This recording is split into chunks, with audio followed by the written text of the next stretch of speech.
Good morning, everyone. Thank you for joining us for 10 engagement and marketing tips for summer 2021. I am Angie Cerrone, Sales Director at Source Brand Solutions, and I'm here with the sales team, and you will get to meet them individually throughout the webinar. We wanted to put this together because 2021 has been a pretty good year for us, but it comes after 2020 with so much uncertainty. And things feel like they're getting back to normal, but not quite. People aren't quite sure of business norms and how to proceed necessarily with networking and sales and marketing, what's going to work with their marketing strategy. So we wanted to come together as a team, compile our best tips in all of these areas, and discuss them with you. So throughout the webinar, we would love to hear your questions. You can put them in the chat or in the Ask a Question tab at the bottom.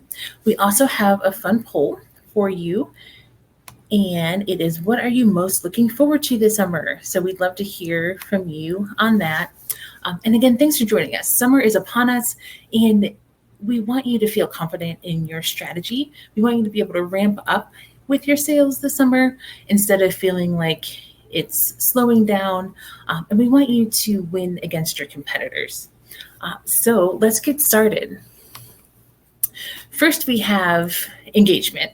So we say engagement because we're talking networking and taking you through the whole sales process, from making a first impression through winning the sale. Then we're going to transition to marketing. We'll look at social media, email, audience research, marketing strategy, and measurement, so that we take you through that whole marketing process as well. So Leah Gasorish is an account executive on the team, and she is going to get us started with networking. Hi, everyone. Good morning. Thanks for joining us. So I'm going to take us through a couple tips and tricks, focusing primarily on the engagement side of things. So let's get started. First thing you want to do is harnessing your curiosity. When you're speaking with people, think about answering the following questions and always start with them and not you. And after you make those kind of small, sometimes awkward introductions, listen first. Trust is built when people feel heard.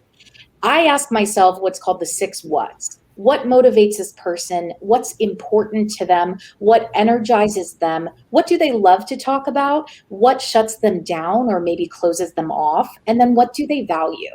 When you're chatting with a potential client, you want to be able to balance professionalism with personality. It takes time to learn these things, so it's okay if you feel you're 60-40. You don't have to be perfectly even.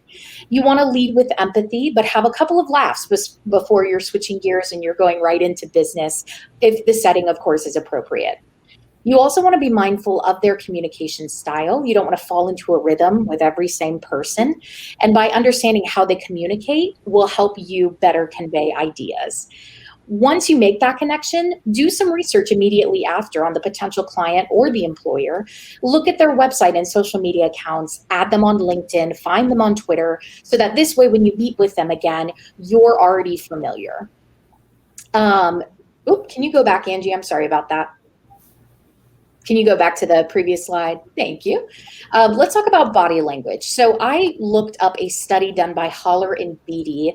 They found that gestures actually increase the value of someone talking by 60%. They analyzed thousands of TED Talks, which you're all familiar with, and found one consistent striking pattern. The most watched TED Talks were done by people who use effective hand gestures. Specifically, they looked at the top and bottom TED Talks and found that the least popular used an average of 270 hand gestures during an 18-minute talk, and the most popular used an average of 465 hand gestures, or even double. So think about body language. You don't want to be over, Italian hands. You don't want to land the plane, but be consistent and maintain that presence. You also want to be mindful of personal space, maintain eye contact. I often like to incline or tilt my head to one side to mirror the effect of effective listening and digesting. You want to have a relaxed stance. There's no such thing as a power pose, so relax, breathe easy, and don't look around the room because they'll feel you're uninterested. You want to keep your arms relaxed at your sides and don't cross them because it'll come across as you are crossing yourself off to them. Remember to be interested and look interested when you're talking to someone. I want to switch gears to in terms of virtual. We are still working virtually as well, and we often have meetings virtual, so it's still important and it matters.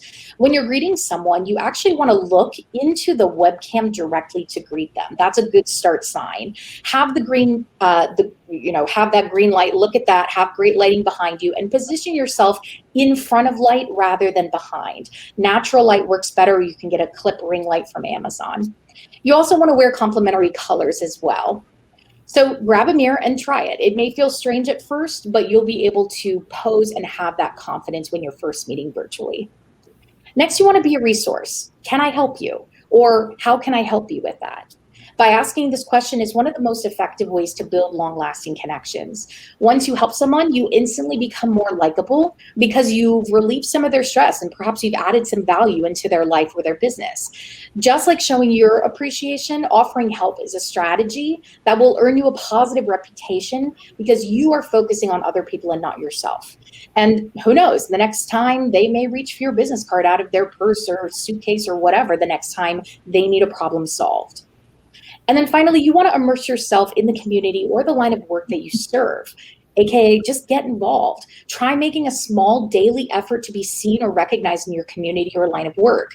Some ways to do this, or you can concentrate on, can just be popping into a local business and saying hi. Shoot a brief, friendly follow-up text if they're comfortable with that. And even if you run into someone at the grocery store, hey, I saw you there. How's it going? Just be friendly, be personable. Build trust by showing up at various non-professional, even local events. Volunteer your time, even if it's just a couple of hours a month. It can make an impact and it can make a difference. You want to be proactive and utilize the resources to get involved and find them yourself. It's easy. You can subscribe to a Chamber of Commerce newsletter.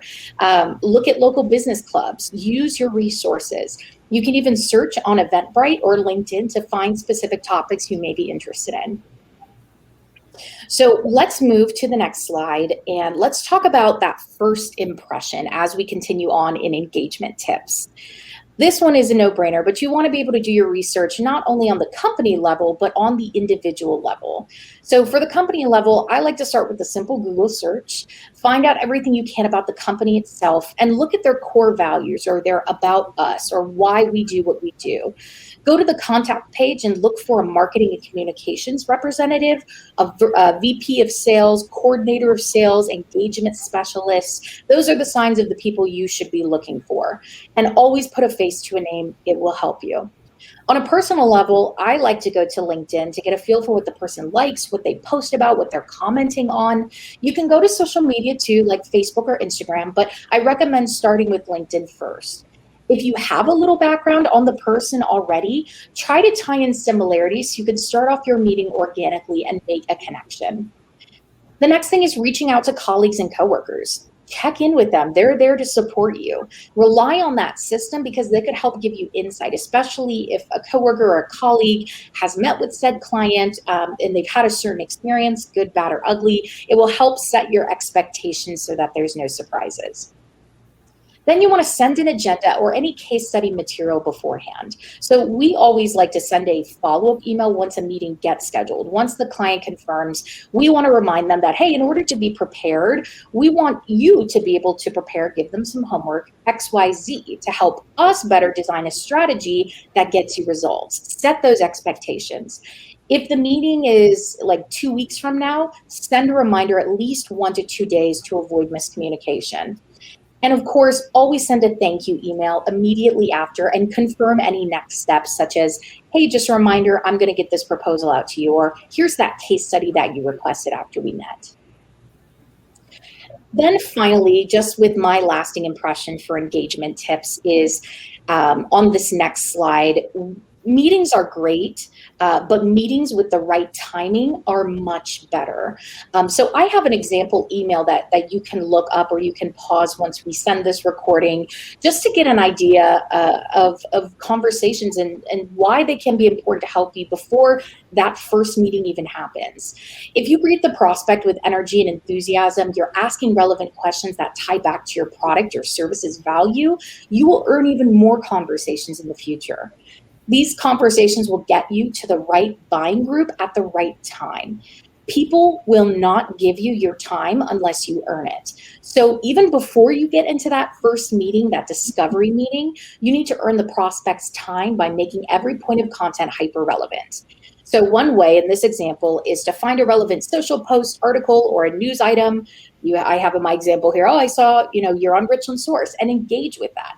And then send a follow-up message like this. So maybe you left a voicemail for a prospect, maybe you just spoke with them, but it wasn't really going anywhere you wanted it to go. So follow up and tie in that, hey, we do something similar, or we can help you with what you're looking for. And the best part about structuring your emails in this fashion is it sets up all other outbound activity as well. So you can sort of use this for future opportunities. Now, when you have, an account or engagement on social media or by email, you have a great story to tell because you've read this article or you saw this post, and it's highly relevant to the solution that you're trying to sell. This is what I mean by earning the meeting. And the key is consistently just being relevant.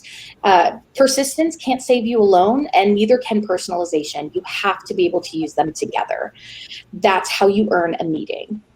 And that is all I have for my engagement tips. Just as a reminder too, don't forget to add your takeaways in the chat or questions. I'll be monitoring them as we go. Thank you, Angie. Thanks, Leah. And it's true, timing really is everything. And when you get the timing right, things just fall into place. So thanks for your overview. Next, we have Cody Reeder, another account executive on the team. He's going to talk more about the sales process down through winning the sale. So welcome, Cody. Yeah, thanks for being here, everyone. I'm excited to talk a little bit about some client communication and trying to close a sale here, about what I do.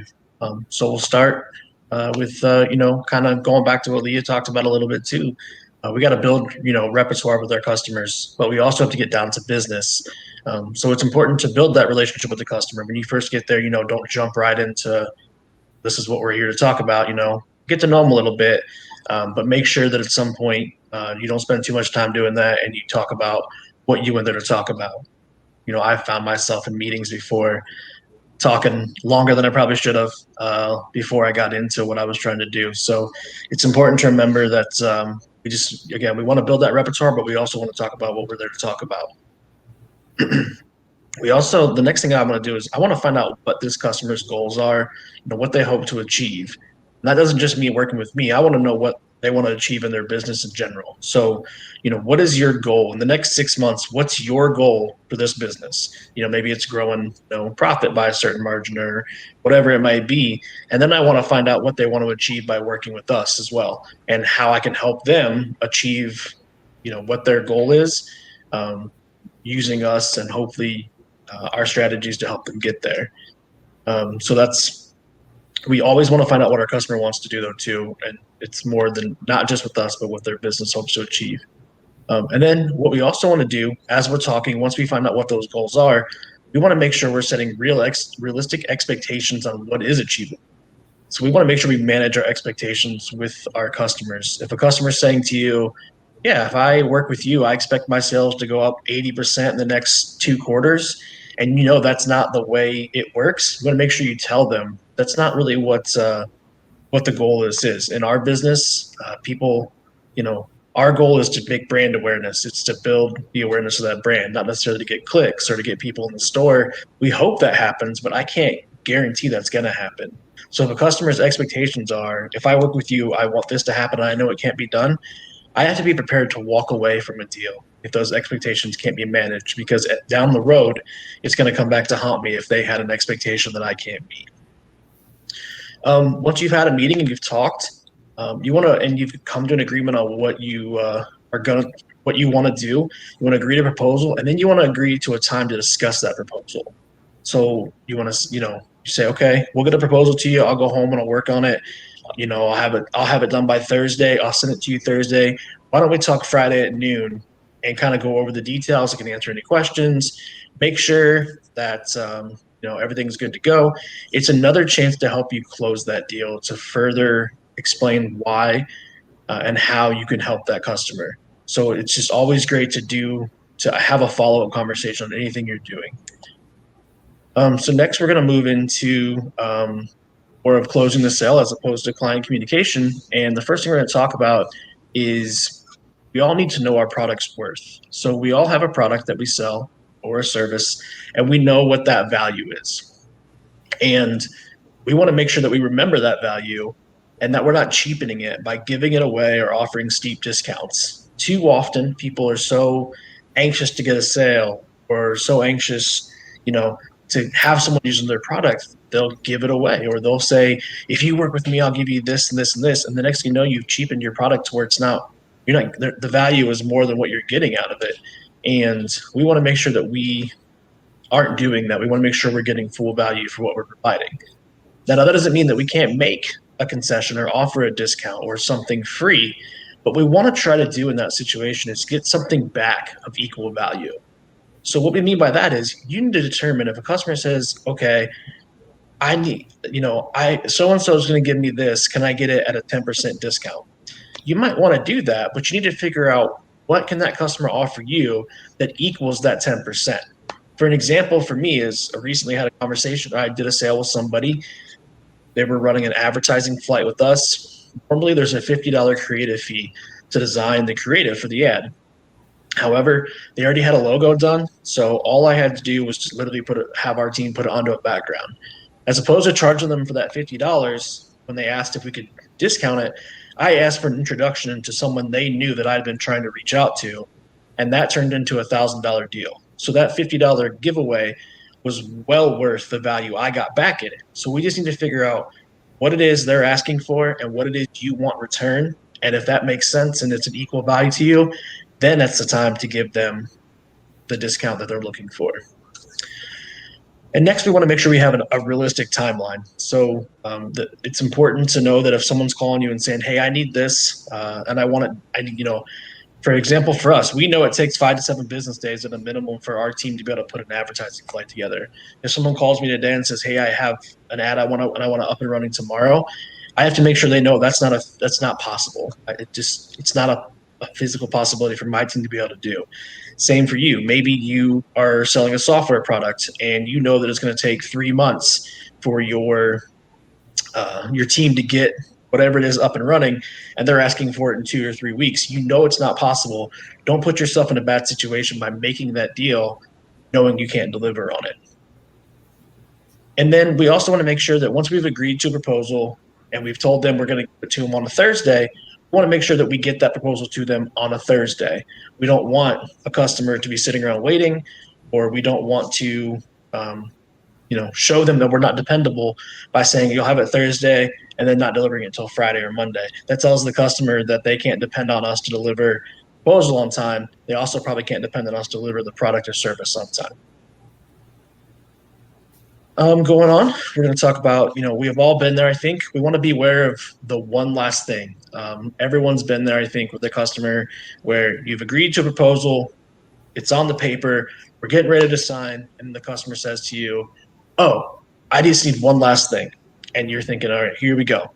One thing you want to do is before you go into any meeting, prepare yourself for that scenario by having a potential counter ready. If you know they're going to probably, if you're expecting them to maybe say, oh, well, can you do this? Make sure you have a counter ready to that. Or you can also, there's nothing wrong with reminding a customer that listen, we talked last week, you agreed to this, this, and this. We've got a proposal, and now you're trying to change the deal at the last minute. There's nothing wrong with reminding a customer that this is what you agreed on, and we want to try to stick to that. So obviously we don't want to be rude about it. We want to be polite, and we want to handle it with the right tact, but we do want to remind them sometimes that this is what we agreed upon. And then we want to remind ourselves sometimes an incentive is also worth it. Maybe we offer one of the things we do is we can accept payment in full. We can accept it monthly across the course of a contract. If it's a large contract across 12 months, for example, our team might offer free impressions, 10% if you pay in full, as opposed to waiting for it a month, go month to month to month. That's just an incentive we offer to try to get that payment then and there, as opposed to potentially stringing it out and something happening where all of a sudden the client can't pay or something along those lines. So sometimes offering that incentive can be worth it to get something you might want in return for that. And then, of course, it's important to deliver on what you promised. If you told the customer that you were going to do a certain thing, that your product or service was going to do this for them, you want to make sure you deliver on that promise every time, on time, every time. We want to make sure that the customer is getting what they paid for. And that if you do that, the customer is going to come back to you for their additional needs in the future. If you can help them with it and you built that relationship and they know it can depend on you, they're going to keep coming back to you in the future for anything that you can help them with. And last but not least, we want to keep in touch. We want to send an email to a customer and ask how things are going. I stop in when I'm in the area of my territory. There are multiple customers. I stop in, walk in, say, hey, how are you? How are things going? I don't talk business with them about, I just stop in and say hi, make myself known, show them that I'm there. I'm more than just a sales guy. I'm coming in to actually see how their business is running and operating, making sure everything's good. I'm going to ask them before I leave, do you need anything from me or is everything good? And if they say, yeah, we're good, then at least they remember the next time they need something, they're still going to remember, me. So that's it for me. Those are some of the things that I do to help, win the sale. Thanks, Cody. So really it comes down to clear communication, goal setting, expectations, delivery, and then a lot of nurturing. Thanks for your overview. Next, we have Bailey Manan, our sales and marketing specialist. We're going to transition into the marketing phase of the webinar, and Bailey will discuss with us email and social media best practices. Thank you, Angie. Hi, everyone. Happy to be here today. Let's get right into it. So I want to talk about how to increase email open and click-through rates. So first and foremost, I recommend starting out by sending 3 to 4 emails to the same list. And then once you do that, look at the analytics from each email that you sent to obviously determine which one got more opens. Once you find the best performing email, look at what you did differently in that specific email and then build off of that for the future emails. So this causes you to constantly keep growing and just only getting better. And then you can do this more than once too. Send 2 or 3 more emails to a different list and then, break down the results again. See what email in this next set perform the best and determine why, and then build off of that and do it again. So again, just evaluate and just constantly keep growing and getting better.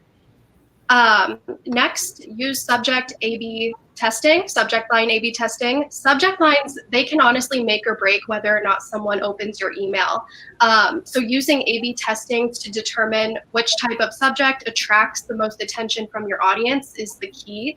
So you can make both subject lines completely different for the most part, or the same, or for the most part the same. Sometimes it's only a 1-word difference that can really determine whether someone opens or not. So be sure to experiment with that. As a company, we use Constant Contact. So the A/B testing is a built-in feature. Most email systems do have that built in, but not all of them. So yeah, be sure to look for that feature in the email system that you use and try it out.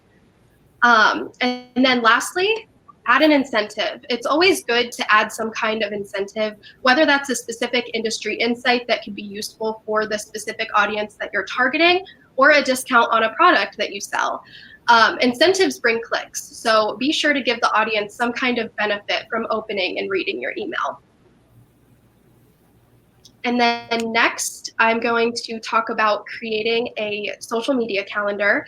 So planning out your content for social media, it's really a lot more work than what it sounds like, because it's important to not only post relevant content for your specific audience, but you need to keep up with the algorithm of each platform as well, which is always changing. So first and foremost, it's determined to sort out what platforms you want to get consistent with. So for example, if Instagram is on that list for you, Reels are a huge part of the algorithm, and those are how you gain a lot of impressions and get people to see your page. So if you're focusing more so on LinkedIn or Facebook, though, it's important to have a photo to complement your caption. Otherwise, people may skip through if they just see, paragraph after paragraph of words.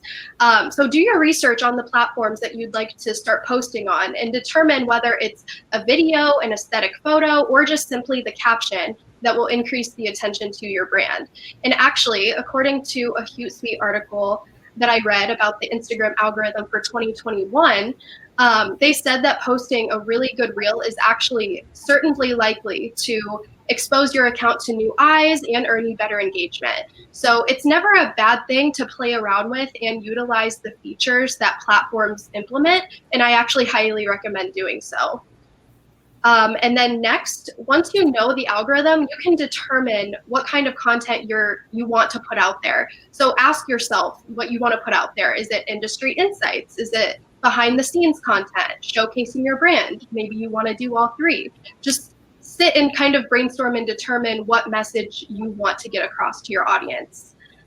And then next, simply start a spreadsheet. Even a regular document could work if that's all you have access to, and just start writing out topics and brainstorming ideas related to your business or brand. It doesn't have to be a huge long list of 100 different ideas. If you only get 1 week's worth of content, that's perfectly fine. It's easier to build off of ideas once you simply have them. So write them out, and when you're creating the list, make sure to keep into account the algorithm for the platform that you're posting on. So, determine whether you need video ideas, photo ideas, or simply what language do you want to use in your caption. And then lastly, on the slide here, this is an example of the current content calendar that I utilize. I actually got this template from a StoryBrand workshop that I participated in.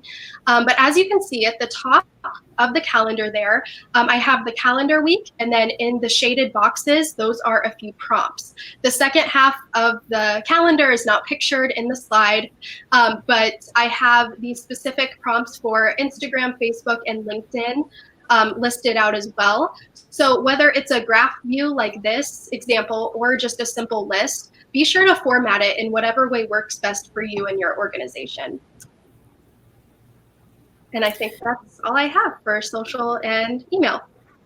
Well, thanks, Bailey. It's really important to just take the few extra minutes and build in the time to test, measure, and determine what's going to work with your email and your social platforms to ensure better results.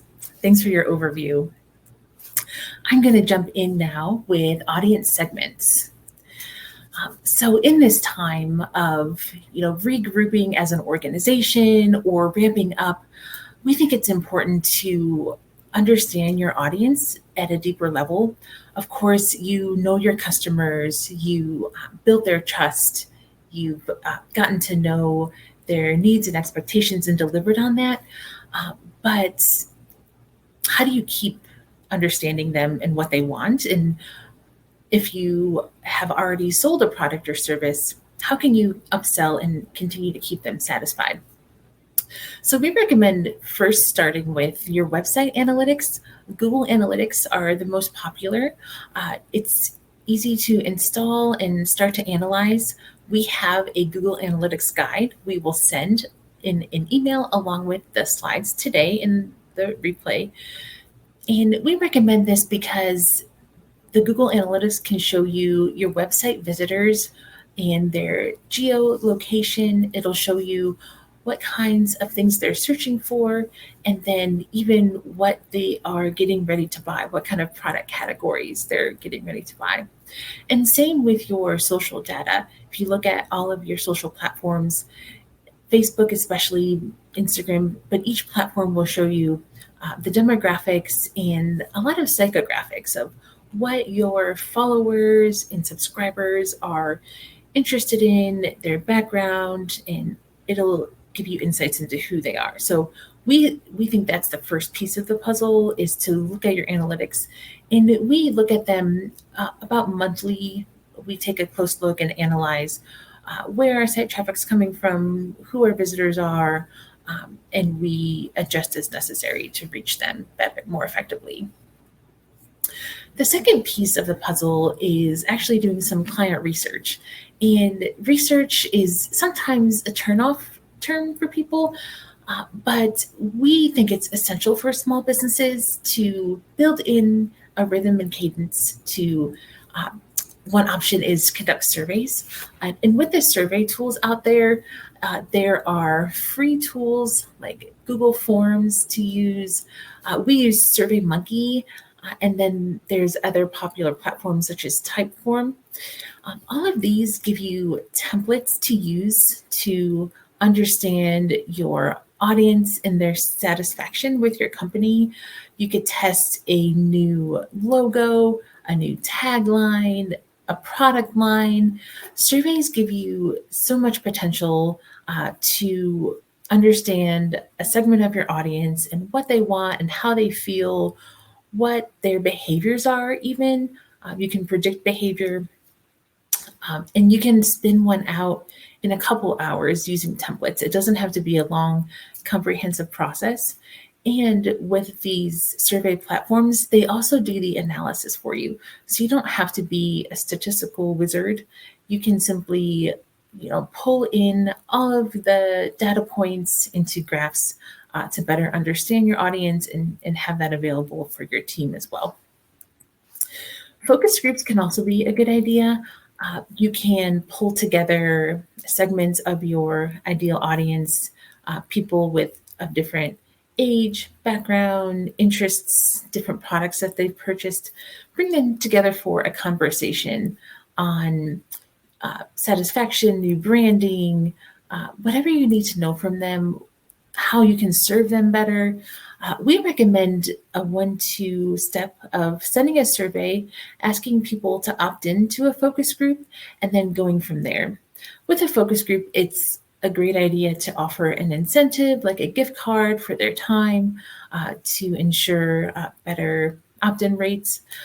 And what we're seeing now with focus groups is they're becoming virtual.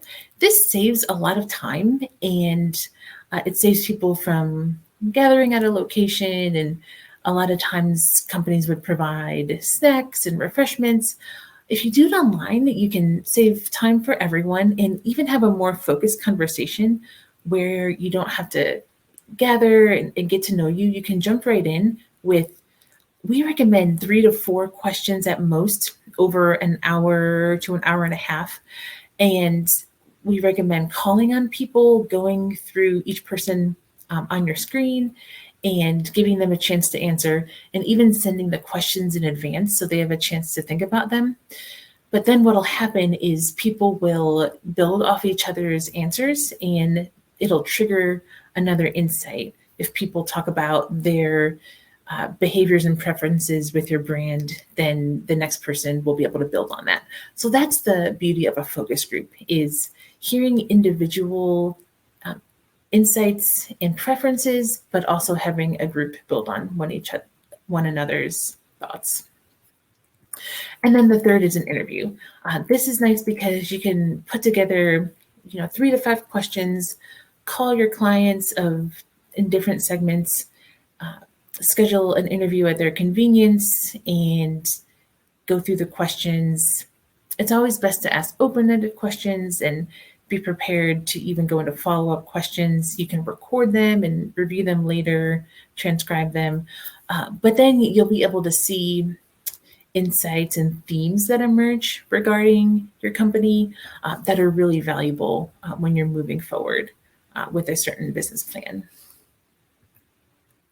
And then with this data, we recommend creating audience personas that represent different segments of your audience and buyers, and we recommend actually giving them a name and a personality. So I have an example here.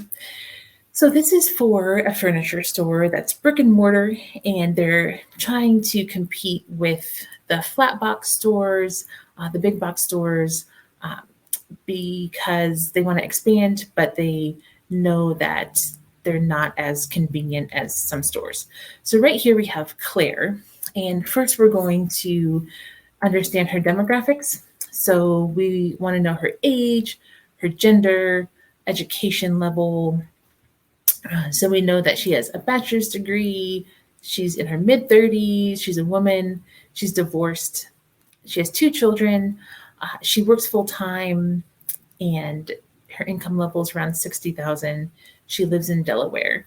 And we gathered this from our website data, our surveys, our focus groups, and we compiled it into a persona. Next, we want to understand people's interests and hobbies. So for Claire, it's yoga and running to keep her balanced. We want to know about people's news sites, what they're searching, because it tells us a little bit more about their background and beliefs. And then social, we want to know what platforms they're using on a regular basis, because that's a good way to target them and know where they're spending time.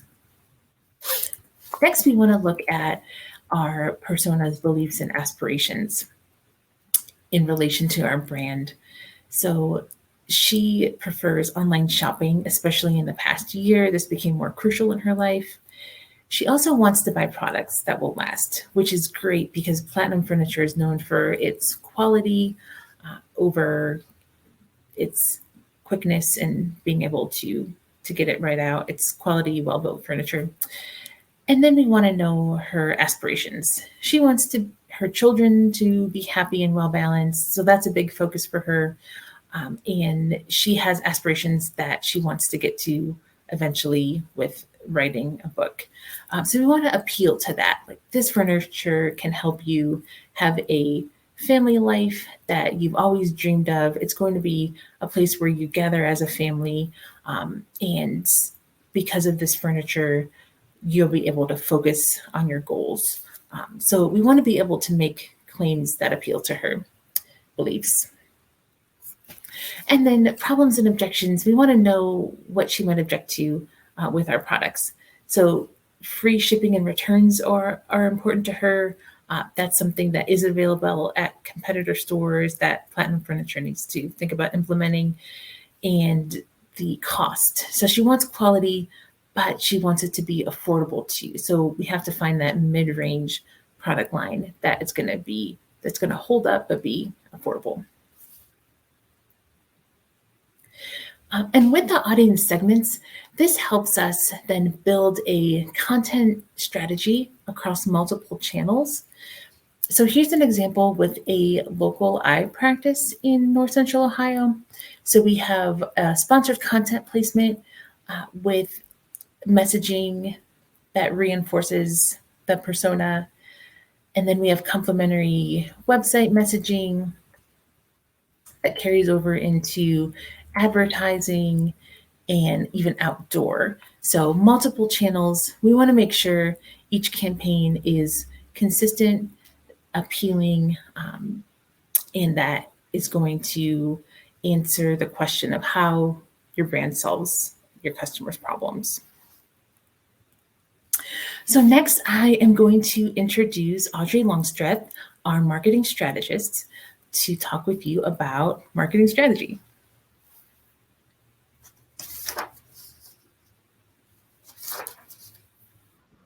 Hi, everyone. Just a reminder, as Leah mentioned at the beginning, there is the chat feature. So as we're going through each of these tips, of course, if you have any questions or comments, don't hesitate to put those in there. But as Angie mentioned, I'm going to talk a little bit about marketing strategy. So in my role with the team, I'm a digital marketing strategist. So I get to sit across from a lot of business leaders and marketers and have conversations about what does marketing strategy look like for their business. And that term or phrase means a lot of different things to a lot of different people. Sometimes I sit across from people and there is the business that has that thorough multi-channel strategy. And, you know, we're talking about like just specific elements of it. But more often than not, what happens is I'm sitting across from someone and I start asking them like, you know, hey, tell me a little bit about what marketing strategy looks like for you. do. And what I end up hearing is what I've kind of termed this buckshot approach, right? So it's we've tried a little bit of this, and then someone called me and talked to me about this opportunity. So we went ahead and tried that for just a couple months, and it's kind of like we did a little of this, we did a little of that. There's no consistency or really a thread that ties it all together. And, and a lot of times that leads to comments about being frustrated, or, when I ask, like, so what kind of value are you getting from your marketing? And they go, I don't know, but we're trying things, and that's what matters, right? And yes, that to a lot of extent, that is true. Trying things absolutely matters. But when you have a marketing strategy, it's going to massively simplify your life. Now, before I go too far into talking about some tips around developing a marketing strategy, I want to talk a little bit about how marketing actually works. So I have this graphic here that I totally stole from another firm called SparkToro, because I think it's the perfect depiction of the difference between how we wished it worked and how marketing actually works. So like you can see, ideally we all think that when someone goes, I'm experiencing this problem, I need this type of thing, and we can go, hey, I'm over here, I have a solution to that exact problem, and then they're exposed to our brand a second time, and they, they actually maybe engage with us a little bit more. And then that the third time is when they go, maybe I'm going to actually do something about it.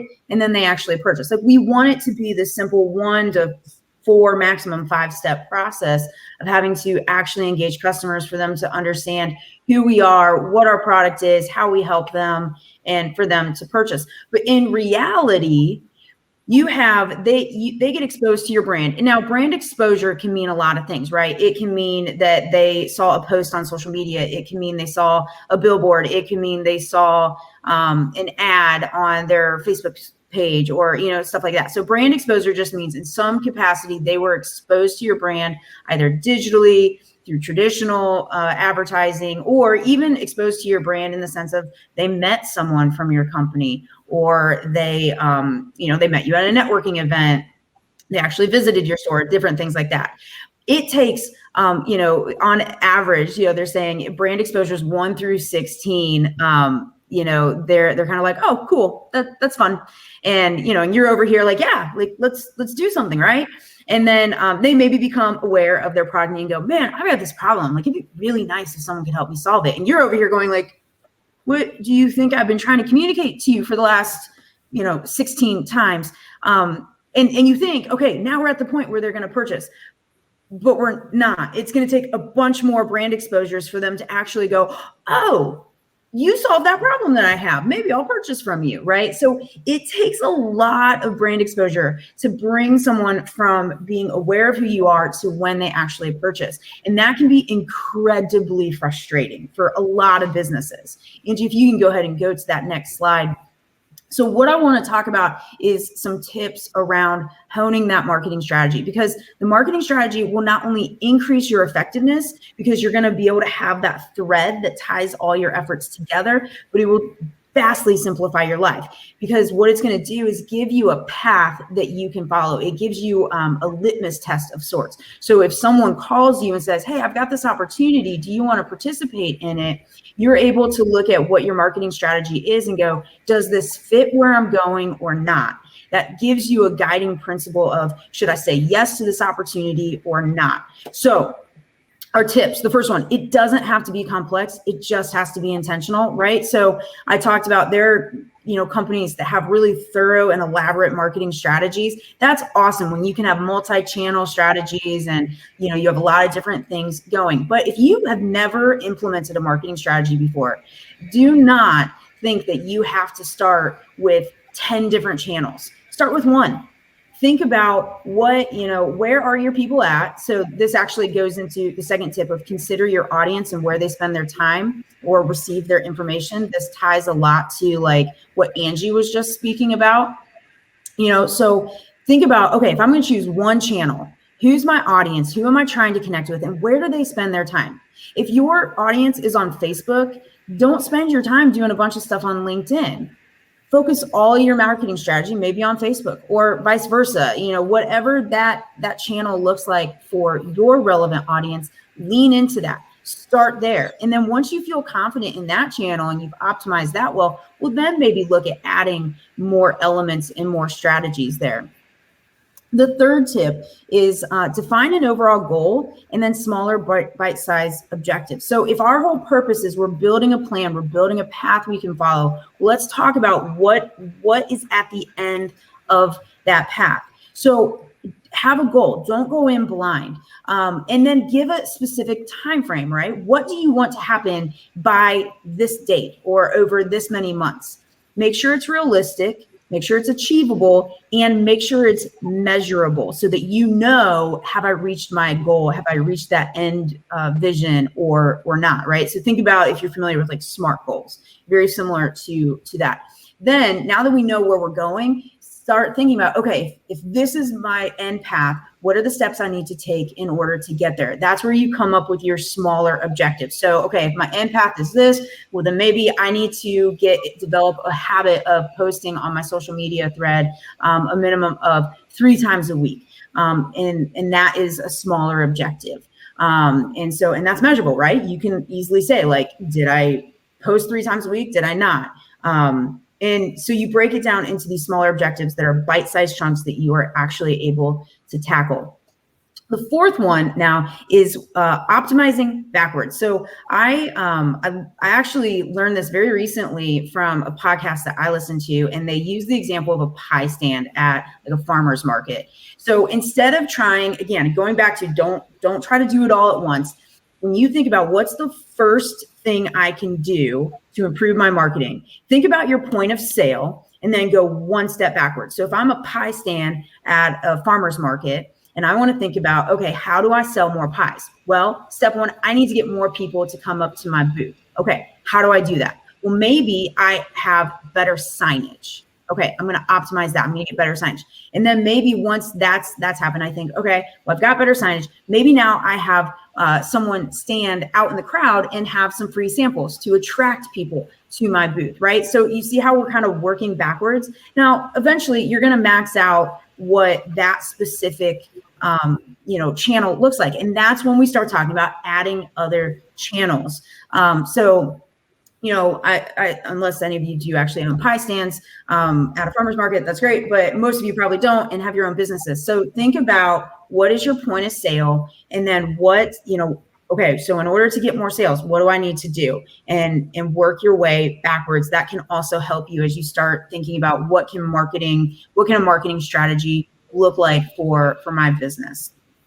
Angie, go ahead and move to the next slide for me, because you don't want to just have a marketing strategy. You also have to think about that return on investment. Now, a couple of things to consider. Investment is not always money. Your investment is also your time. So when you think about ROI, that return on investment, sometimes, it may not be financial. You may not be doing a paid ad campaign. Maybe it's the time you are putting into making content or things like that. And you want to make sure that you're getting a valuable return for that. But the other thing to keep in mind is that return is not always equivalent to sales either. I'm going to talk a little bit more about that in a minute. But the bottom line is that measuring the success of your marketing is a critical aspect to having an effective marketing strategy. It's that thing that tells you, am I winning or do I need to course correct? Because here's the thing. You can spend all the time in the world trying to map out this picture perfect marketing strategy. But if you fail to measure and look at, is it working or not, your marketing strategy may veer you totally off track. Unintentionally, but it's until you start receiving data back, you don't really know, like, okay, was this good intention when I built this strategy, or is it effective strategy for me? So with that said, don't let the fear of, is it going to work, keep you from taking a step either, right? So make sure that you have a vision, be really strategic and particular about it, and then try it. And the best thing is, if it's not working for you, you don't have to keep doing it. But you won't know if it's working for you if you don't take the time to think about, how am I going to measure the success of these campaigns? How am I going to know if I'm winning or if I need to course correct? So a couple tips to measuring your marketing ROI.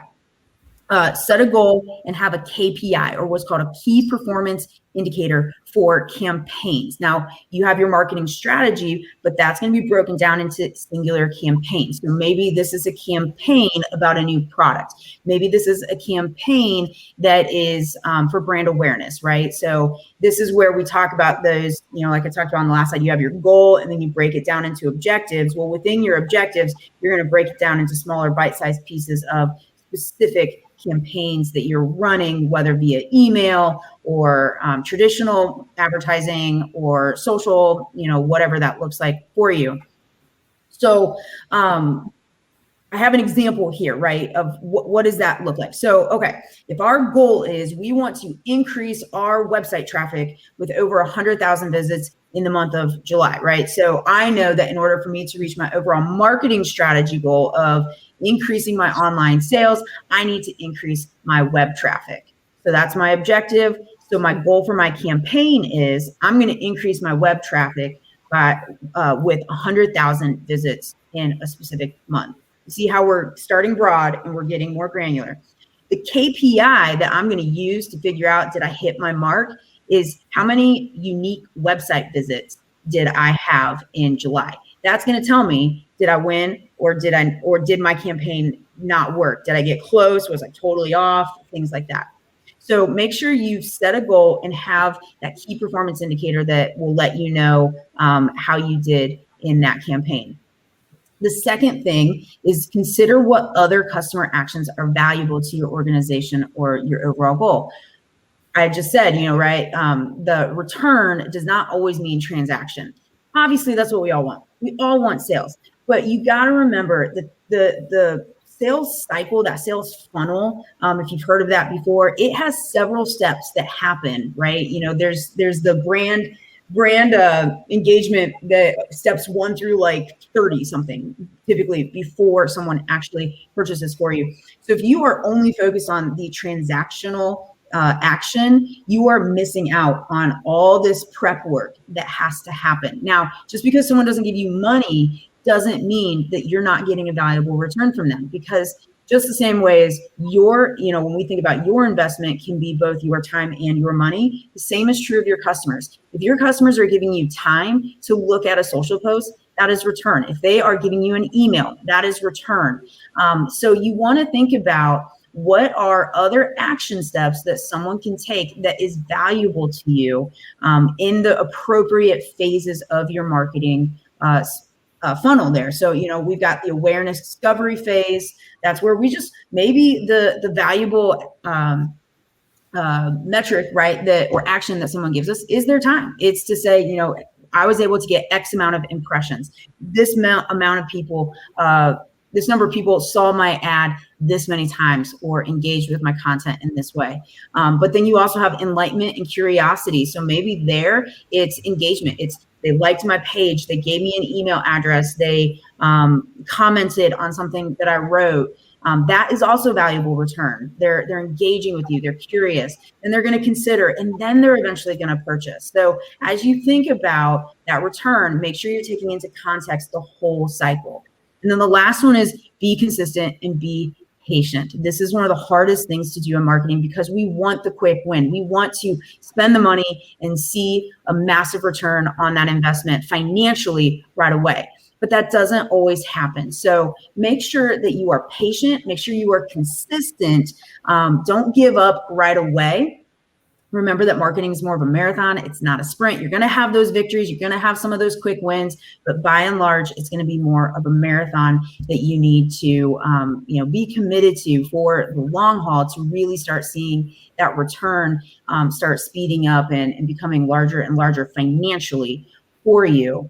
But in that consistency and patience, it doesn't mean stay consistent and patient with methods that aren't working, right? That's where the measuring comes in. So if you are measuring, if you have goals, you're tracking, you're able to see, okay, am I seeing any sort of momentum? Am I getting return on my investment? Keep the course. If for some reason you are starting to see like, man, this really isn't working, that's when you stop and go, okay, why is it not working? Where do I need to course correct? What do I need to change in order to improve what I'm doing within my marketing strategy. So those are some tips as you think about how to take all the different things that we talked about today and, maybe put it all together. We don't want this to be something where you feel like you kind of have this hodgepodge of information. So hopefully that kind of gives you some guiding principles of how to organize and implement some of these tips and tricks into your approach to engaging and marketing with your clients. Thank you, Audrey, for those helpful tips on how to get started and optimize your marketing strategy. And we do hope this was helpful for you today. We would love to hear your top takeaway from the day and what you'd want to apply this summer. And it looks like we've had some questions in the chat and answers. Team, are there any that we still need to answer? Yeah, so Marty asked a question, and I can help lead, and we can jump in as needed to answer briefly. But Marty asked, how do we build on word of mouth advertising? Which is a great question. And a couple things that come to mind for me immediately are what I like to just plainly put as testimonial. Have people talk about your products, get reviews. One of my favorite examples from our story brand training is, when we're on Amazon, the product, may be really expensive or really cheap, but I'm going to go with whatever has the most reviews, like 5-star reviews. What are people talking about? So building on word of mouth advertising, I would say reviews, testimonials, perhaps even offer a referral program or some kind of like coupon, or like, oh, you get like 10 punch card clicks and the last one you get 10% off your order or something like that. We would consider that an incentive or a referral program. And then finally, I would also recommend to get thought leaders and community members to talk about your product and have that conversation continue through thought leaders. But those are the three things. So like Audrey's saying too, reviews are key. I would recommend thought leaders to talk about your product, and then offering an incentive, or again, like whether it's a punch card or, some sort of program or referral program. That's what I recommend. Great, thank you. We want to mention that we would love to meet with you. You can fill out our contact form and request a specific person from the team. We will also, if you schedule a meeting in June, we will give you a copy of Business Made Simple by Donald Miller. And we appreciate this book. We are part of StoryBrand, the StoryBrand Global Network, and Donald Miller is the founder. And we appreciate the Business Made Simple book because it covers sales and marketing, but also how to run a business effectively. So it's a great comprehensive tool that we could use as a conversation starter for your business. So we'd love to hear from you. And so we are at about 1 hour. And we want to thank you again for joining. We'd love to hear from you. We're going to send out the slides and a couple of the tools we mentioned today in the replay. So thanks again and have a wonderful summer.